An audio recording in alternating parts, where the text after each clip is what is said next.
Okay. Polgar was an interesting person. Like Polgar looked at all the geniuses from history, the people who really excelled at their craft. Like I think he looked at Bach and at some of the Da Vinci and all these things. And one of the things that he found was his thesis would geniuses are not born, they're raised through a particular form. And one of the things he mentioned was the environment in early childhood specialization.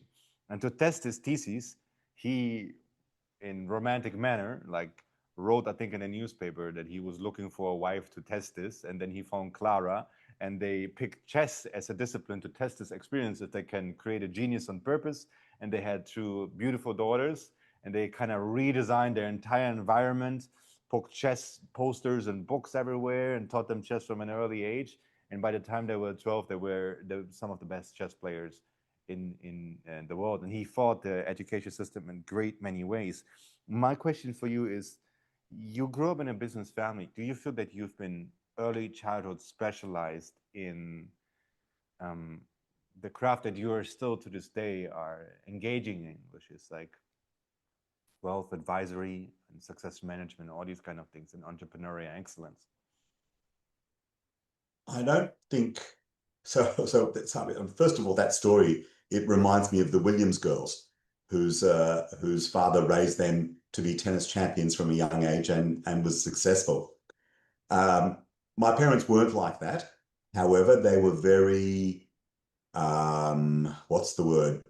Pushy, demanding, um, had high expectations.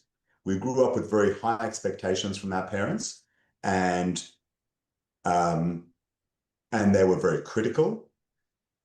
Nothing but the best was good enough. You know, the story I've told a zillion times is when I came home one day with 93% on a maths test, and my mother said, "What happened to the other 7 marks?" And